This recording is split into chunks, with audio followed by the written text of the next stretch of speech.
Hello good evening friends. आज हम जिस टॉपिक के बारे में बात करने जा रहे हैं वो है ज्ञान समाज यानी कि नॉलेज सोसाइटी। ज्ञान समाज को समझने से पहले हमें कुछ एक चीज़ों को समझना होगा, जैसे कि सूचना समाज। क्या है सूचना है? आज हम देख रहे हैं हमारे आसपास बहुत सारी चीज़ें डिस्कवर हो रही हैं, नई नई चीज़ें सामने आ रही हैं। तो वो जो नई नई चीज़ें सामने आ रही हैं उनको आप किस तरीके से इस्तेमाल कर पा रहे हो, अपनी डे टू डे लाइफ में उन्हें कैसे यूज़ कर रहे हो, कैसे आप अपनी ज़िंदगी के जो आपके विभिन्न पक्ष हैं, चाहे सामाजिक हो, राजनीतिक हो, आर्थिक हो, सांस्कृतिक हो, उस ज्ञान का आप कैसे इस्तेमाल कर रहे हैं और कितना कर पा रहे हैं, वही है आपका ज्ञान समाज। आज का समाज ज्ञान समाज है, क्योंकि आज जो हमारे पास इस कदर ज्ञान है, सूचनाएं हैं, उनको हम अपनी सामाजिक, आर्थिक, राजनीतिक सभी पक्षों में अच्छे से इस्तेमाल करते हैं। मैं तो यूँ कहूँगी कि जो ज्ञान समाज है वो एक ऐसा समाज है जिसमें जो ज्ञान है वो एक महत्वपूर्ण संगठक है, एक संसाधन है जो ने पूरे समाज को जोड़ा हुआ है। ठीक है ना? ऐसा समाज जहाँ पे ज्ञान को ना इतना महत्वपूर्ण समझ लिया गया है या मान लिया गया है कि वो संपूर्ण समाज के बीच में आ गया है, यानी कि मैं कहूँगी एक सेंटर बन चुका है ज्ञान समाज का। पहले का जो समाज होते थे, मैं अगर पारंपरिक समाज की बात करूँगी तो वहाँ पे क्या होता था कि अगर हमें जानना होता था कि कोई कितना डेवलप हो चुका है, कितना विकसित हुआ है, तो इसके लिए ना उस वहाँ की श्रम लागत कितनी है, ठीक है ना, संसाधन कैसे उपलब्ध हो रहे हैं, ईजिली उपलब्ध हो पा रहे हैं या नहीं हो पा रहे हैं, कैसे संसाधन है, कच्चा माल कैसा है, ठीक है ना, वहाँ की आधारभूत संरचना क्या है, इसको ध्यान दिया जाता था। यानी कि जिस समाज में या मैं कहूँ जिस देश की ये सब चीज़ें बेहतर होती थी, हम उसे डेवलप मानते थे, बहुत अच्छा मानते थे। लेकिन आज के दौर में ये डेफिनेशन चेंज हो चुकी है। अब अगर आपको कंपटीशन करना है किसी दूसरी कंट्रीज़ के साथ, दूसरे समाज के साथ, तो आपके अपने समाज में कुछ चेंजिंग लानी होगी। अब वो चेंजिंग कैसी होंगी कि आपके समाज में कितना शोध हो रहा है, कितनी रिसर्च हो रही है, कितनी चीज़ें आप डेवलप कर पा रहे हो, है ना, कितनी बेहतर तरीके से आपके जीवन जीने के जो तरीक़े हैं वो कितने बेहतर हो चुके हैं, कितने अच्छे तरीके से लोग जीवन यापन कर पा रहे हैं, अपनी मूलभूत सुविधाओं को प्राप्त कर पा रहे हैं। ठीक है, आपके यहाँ के आपको कितने बेहतर जो हैं वो ज्ञान श्रमिक मिल रहे हैं। एक होते थे श्रमिक, एक है ज्ञान श्रमिक, नॉलेज वर्कर्स। उनको कितनी नॉलेज है, कितने स्किल्ड हैं। आज आप किसी भी पोस्ट के लिए जाते हो, अप्लाई करते हो, किसी भी सेक्टर में जा रहे हो, तो आपके पास स्किल होना बहुत ज़रूरी है। अगर आपके पास उस सेक्टर से रिलेटेड ज्ञान नहीं है, सूचनाएं नहीं हैं, आप उनको अप्लाई नहीं कर सकते, तो आपको जॉब नहीं मिल सकती। तो इसका मतलब है जो वर्कर्स हैं, अब सिर्फ आप उठ के आ गए और आपको ऐसा काम नहीं मिलेगा, आपको उस काम के बारे में जानना होगा, ज्ञान होना ज़रूरी है। अगर ज्ञान नहीं है तो वो कुछ नहीं मिलेगा। तो आपके पास ऐसे वर्कर्स कितने हैं जो ज्ञान रखते हैं, ठीक है ना, कितना आप बेहतर तरीके से विकास कर पा रहे हो, कितना रिसर्च हो रहा है, इस सब पे जिस समाज में ये सब चीज़ें ज़्यादा होंगी उसको हम ज़्यादा डेवलप बोलेंगे, और जिसमें नहीं होंगी उसको हम पिछड़ा समाज बोलेंगे। तो यानी कि अब जो डेफिनेशन है वो चेंज होती जा रही है। अब वो आपकी पूंजीवादी अर्थव्यवस्था की तरह नहीं है जहाँ पे आपकी लागत श्रम को ज़्यादा इंपॉर्टेंस दी जाती थी। अब चीज़ें क्या बदल रही हैं और आप कितने बेहतर तरीके से अपने आप को ले पा रहे हो, डिसीजन ले पा रहे हो, अपनी सूचनाओं को इस्तेमाल कर पा रहे हो, वो उस पर ज़्यादा अब वो महत्वपूर्ण पक्ष बन चुका है, ध्यान दिया जा रहा है। अब हम जल्दी से एक परिभाषा देख लेते हैं। ये परिभाषा स्टीपानोक ने 2005 में दी थी। इसमें उन्होंने कहा है, ऐसा समाज जिसमें सभी अपनी संपूर्ण क्रियाविधि व संगठन के साथ ज्ञान एक अति महत्वपूर्ण व निर्णायक भूमिका का निर्वहन करता है, नव ज्ञान हेतु प्रेरणा देता है, प्रारंभ व प्रयोग की शर्तों को सुनिश्चित करता है, जो पुणे नव ज्ञान आदि को बढ़ाती हैं। अतः समाज ज्ञान पर संरचनाबद्ध होता है। ऐसा साधारणतः गहनवेदी होता है ताकि संपूर्ण विकास व प्रगति सहित समाज की पूर्ण कार्यात्मकता ज्ञान पर निर्भर होती है। स्टीफानोक यहाँ बेसिकली कहना चाह रहे हैं कि ज्ञान समाज, हम ऐसे समाज को बोलेंगे जिसमें जो ज्ञान है वो समाज में एक निर्णायक भूमिका अदा करेगा। यानी कि कोई भी समाज के जितनी भी फंक्शंस हैं, जितनी भी आपने कार्यविधि करनी है, कुछ भी करना है, जो भी संगठन है समाज का, उस सब में जो महत्वपूर्ण पक्ष रखेगा, जो भूमिका निर्वाह करेगा, वो क्या कौन करेगा? हमारा ज्ञान करेगा। देखो, हम देख रहे हैं कि आजकल हमारे आसपास बहुत सारी चीज़ें क्या हो रही है, नई नई चीज़ें जो हैं, चीज़ें वो क्या हो रहा है, शोध हो रहे हैं, विकास हो रहे हैं, नई नई चीज़ें सामने आ रही हैं। क्यों हो रही है? नया ज्ञान क्यों आ रहा है? नया ज्ञान इसलिए आ रहा है क्योंकि पहले से ज्ञान था और हमें उसे इस्तेमाल कर रहे हैं। वो ज्ञान क्या कर रहा है, हमें मोटिवेट कर रहा है कि हम और चीज़ों को क्या करें, रिसर्च करें और नई चीज़ें सामने लेकर आएँ।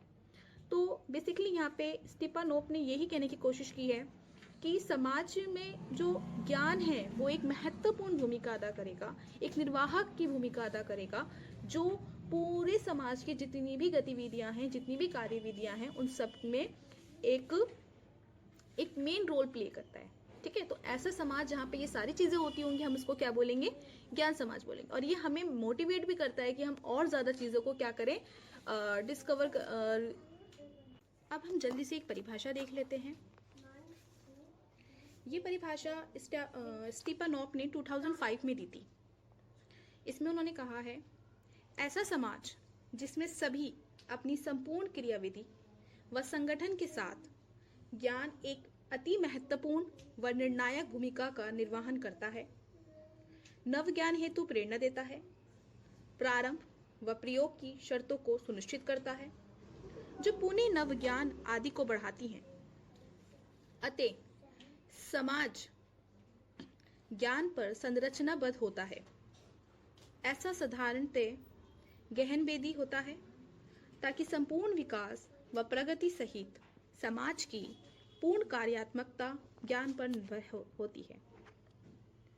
स्टीफानोव यहाँ बेसिकली कहना चाह रहे हैं कि ज्ञान समाज, हम ऐसे समाज को बोलेंगे जिसमें जो ज्ञान है वो समाज में एक निर्णायक भूमिका अदा करेगा। यानी कि कोई भी समाज के जितनी भी फंक्शंस हैं, जितनी भी आपने कार्यविधि करनी है, कुछ भी करना है, जो भी संगठन है समाज का, उस सब में जो महत्वपूर्ण पक्ष रखेगा, जो भूमिका निर्वाह करेगा, वो क्या कौन करेगा? हमारा ज्ञान करेगा। देखो, हम देख रहे हैं कि आजकल हमारे आसपास बहुत सारी चीज़ें क्या हो रही है, नई नई चीज़ें जो हैं, चीज़ें वो क्या हो रहा है, शोध हो रहे हैं, विकास हो रहे हैं, नई नई चीज़ें सामने आ रही हैं। क्यों हो रही है? नया ज्ञान क्यों आ रहा है? नया ज्ञान इसलिए आ रहा है क्योंकि पहले से ज्ञान था और हमें उसे इस्तेमाल कर रहे हैं। वो ज्ञान क्या कर रहा है, हमें मोटिवेट कर रहा है कि हम और चीज़ों को क्या करें, रिसर्च करें और नई चीज़ें सामने लेकर आएँ। तो बेसिकली यहाँ पे स्टीफानोव ने यही कहने की कोशिश की है कि समाज में जो ज्ञान है वो एक महत्वपूर्ण भूमिका अदा करेगा, एक निर्वाहक की भूमिका अदा करेगा, जो पूरे समाज की जितनी भी गतिविधियां हैं, जितनी भी कार्यविधियां हैं, उन सब में एक मेन रोल प्ले करता है। ठीक है, तो ऐसा समाज जहाँ पे ये सारी चीज़ें होती होंगी, हम उसको क्या बोलेंगे? ज्ञान समाज बोलेंगे। और ये हमें मोटिवेट भी करता है कि हम और ज़्यादा चीज़ों को क्या करें, डिस्कवर। समाज की निम्नलिखित विशेषताएं हैं। सबसे पहली है, सभी क्षेत्रों में नवोत्पन्न ज्ञान का वृहद परिणाम है जो निरंतर विस्तृत हो रहा है। यानी कि आप देख रहे हैं कि हमारे आसपास नया नया ज्ञान हमें देखने को मिल रहा है। मतलब नव ज्ञान का बहुत ज़्यादा उदय हो रहा है, हमारे चारों तरफ ज्ञान विस्तृत रूप से फैल रहा है। पहले क्या होता था, ज्ञान जो सूचनाएं होती थी ना, वो कागजों कॉपियों के तरह मतलब एक तरफ रखी रहती थी। मगर अब क्या हो रहा है ना कि ज्ञान आपको एक तो सब जगह से मिल रहा है, दूसरा क्या हो रहा है कि आप उसको इस्तेमाल भी कर रहे हो। चारों तरफ देखा जाए ना तो ज्ञान विस्फोट हो रहा है, चारों तरफ ज्ञान ही ज्ञान है ना। तो हम इसको यूज़ भी कर पा रहे हैं। तो ज्ञान जो है वो नई नई चीज़ें हमारे सामने आ रही हैं। ठीक है, नई नई रिसर्चेज हो रही हैं, सामने आ रही हैं और हम उसको यूज़ कर पा रहे हैं। दूसरी जो विशेषता हमें देखने को मिलती है ज्ञान समाज की, वो है कि आधुनिक सूचना एवं संचार प्रौद्योगिकी यानी कि आईसीटी की बात चल रही है, ने विश्व को सभी स्तरों पर इतनी सूक्ष्मता से इन सबको मिला दिया है, इकट्ठा कर दिया है कि अब क्या हो रहा है ना, पूरा जो संसार है ना वो एक जाल बन गया है। यानी कि सब एक दूसरे से इतने मतलब कनेक्टेड हो चुके हैं, इतनी चीज़ें एक दूसरे से जुड़ गई हैं कि अब जब आप कोई चीज़ कहते हो ना, जैसे कुछ दूर कहीं कुछ हो रहा है, कहीं कुछ हुआ है, लेकिन उसकी नॉलेज हम आज यहाँ पे भी रख रहे हैं। ठीक है ना, अगर मुझसे कुछ पूछा जाए कि वेस्टर्न कंट्रीज़ का कल्चर कैसा है, वहाँ पे क्या हो रहा है, तो मैं काफ़ी बेहतर उनको बता पाऊंगी। क्यों बता पा रही हूँ? वो तो मुझसे बहुत दूर है, मैं तो कभी देखा भी नहीं उन्हें। क्योंकि क्या हो रहा है कि आईसीटी ने इतनी टेक्नोलॉजी हमारी इतनी अच्छी हो गई है, इतना बढ़िया हो चुका है सब चीज़ की अब सब चीज़ें एक दूसरे से क्या हो रहा है, कनेक्टेड हैं। रिलेटेड हैं, हम इंटरप्रिटेट कर पाते हैं, एक दूसरे से बात कर पा रहे हैं, एक दूसरे से संबंधितता बढ़ती जा रही है। ठीक है, ये चीज़ें पहले नहीं थी, ये चीज़ें अब हो रही हैं और ये और बेहतर तरीके से हो रही हैं और आगे चल के और ज़्यादा हमें देखने को मिलेगा और बेहतर देखने को मिलेगा। ठीक है, तो यानी कि आईसीटी ने क्या करा है, इसने का विकास इतनी बेहतर तरीके से हो रहा है, बढ़िया हो रहा है और सब चीज़ें बहुत अच्छी तरीके से हम क्या कर पा रहे हैं, सब एक दूसरे से संबंधित हो पा रहे हैं। अगले पॉइंट की तरफ आते हैं। जो अगली विशेषता है वो है ज्ञान हमारे जीवन जीने के मार्ग का संगठक बन गया है। यानी कि क्या हो रहा है ना, हम अपनी ज़िंदगी कैसे जिएं, अपने जीवन यापन कैसे करें, कैसे चीज़ों को बेहतर बनाएं, अपनी लाइफ को और ज़्यादा डेवलप करें, बेहतर करें, इस चीज़ के लिए ज़रूरी है कि हमें ना नॉलेज होनी बहुत ज़रूरी है। अगर हमें नॉलेज नहीं है तो हम चीज़ों को बेहतर तरीके से कर नहीं पाएंगे, है ना।